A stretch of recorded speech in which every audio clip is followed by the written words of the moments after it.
Hi, my name is Ben Applegate. I'm one of the editors here at Kodansha Comics. Just wanted to talk about a couple of our new series and some of the things that have been doing well for us, starting with, of course, Sailor Moon. Sailor Moon has come back yet again after the anime. The old anime and the new anime have both come back to the United States. We've seen a big bump in sales for them. We have the whole series, all 12 volumes out, plus 2 volumes of short stories. And we also did the 12 volumes of the main series as 2 box sets that actually line up on the shelf. And people have really been snapping those up, particularly at conventions. I think we're gonna do really well with them this weekend as well. But that's going to be an evergreen title for us. A new title that's been doing really, really well is number 6. And that is a less traditional shoujo title. So it did run in a shoujo magazine, but it's got a lot of shonen elements. You wouldn't know it was shoujo just from looking at it. It's set in a post-apocalyptic dystopian setting, and it is as much about that setting and uncovering the lies and the conspiracies behind the city of number 6 as it is about the relationship between the 2 main characters. These 2 boys who start off on sort of opposite sides, and then by the end, their opinions and personalities become complex. It's a great character piece, and it's been selling really, really well. So well that we actually, for this volume, Volume 8, we actually decided to include a 16-page color illustration gallery as sort of a thank you to the fans for coming in and picking it up. So that's been doing great. This one just came out this week, actually.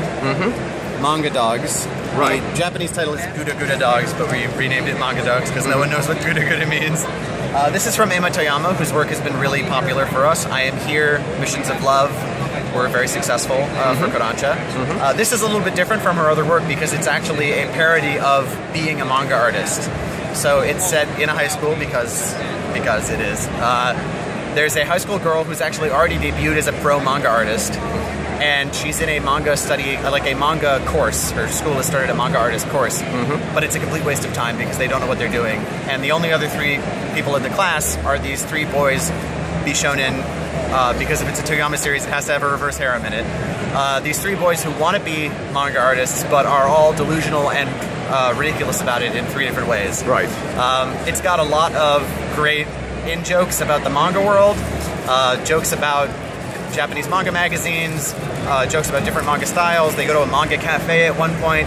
If you ever want to know what it's like to be a manga fan in Japan, and specifically what a manga artist thinks of the manga fans in Japan, this is a really great one to read.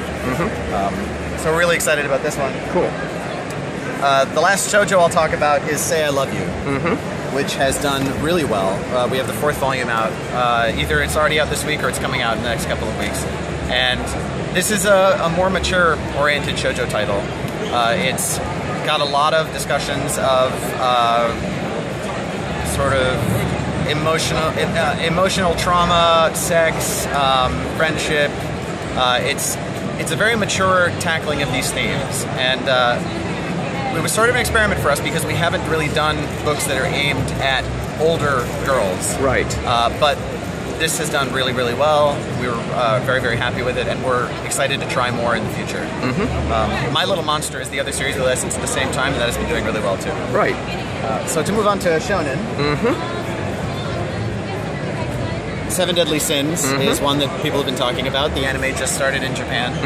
And this is a classic Toriyama-style action-adventure series. Right. Set in a sort of fantasy Arthurian world where there are 7 legendary warriors known as the 7 Deadly Sins who are all on the run from the tyrannical holy knights who rule the kingdom. The deposed princess has to go and gather them all together to take back the kingdom. Right. So it's just a great romp, and we've been having a lot of fun with it. If you've been reading it on Crunchyroll, I encourage you to check out our version too. Right. My personal favorite series we publish. And mine. Excellent. Good to hear it. Vinland Saga. This is just a masterpiece. Yes. I mean, the composition of each page is beautiful and amazing and a work of art in and of itself, but the story is also beautifully paced. The characterization is so sophisticated. You wouldn't know, if you have a certain image of manga as pulp, you wouldn't know it from reading this. If this was your first manga, you'd think manga is basically, Game of Thrones level fantasy. Oh yeah, it's meticulously researched. It's incredible. It's incredible. It's set during the Viking invasions of England. He, like you said, he flew to Iceland. He went to all these places.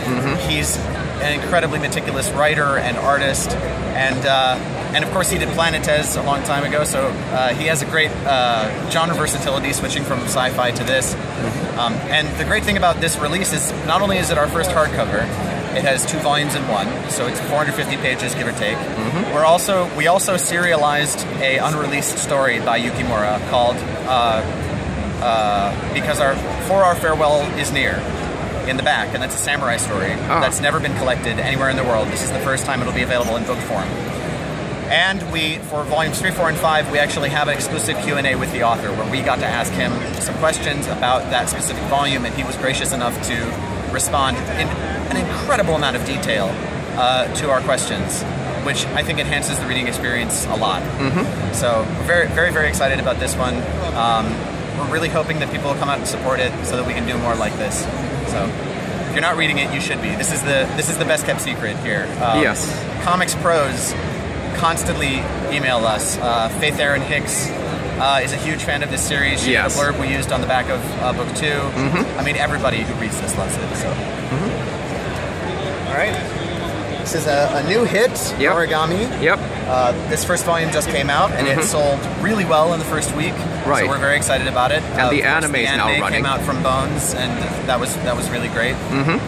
So it's a fantasy story set in modern Japan, where there's a Shinto god who doesn't have a shrine and doesn't have very many worshippers, and so he's trying to collect 5 yen coins by doing favors for people. Right. Because, of course, if you've ever been to a Japanese shrine, you flick a coin into the collection box.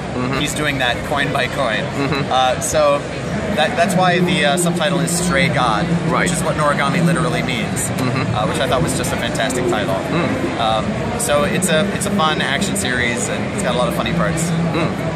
The art is great, too. Yes. And this is the other one we're really excited about, Heroic Legend of Arslan. Which is based on a series of novels by the creator of Legend of the Galactic Heroes. If anyone knows that. I know that's going a little deep, but I know a lot of the old school fans will remember that. Oh yeah, the series is like a mainstay. Old school fans will also remember an OVA called the Heroic Legend of Arslan that came out in the 90s. This is based on the same group of novels. It's not based on that OVA. The most exciting part about it is that it's by the creator of Full Metal Alchemist, by Hiromu Arakawa. So we were really, really excited to get to do something by her. And so far it hasn't disappointed at all. It's been a really exciting, gripping read set in a Persian-flavored fantasy world. So hope people will come and check that out. And the fact that it's by the creator of Full Metal Alchemist means it's a high-profile adaptation, unlike the previous one. Absolutely, absolutely. So that's the rundown for Kodansha and their new titles.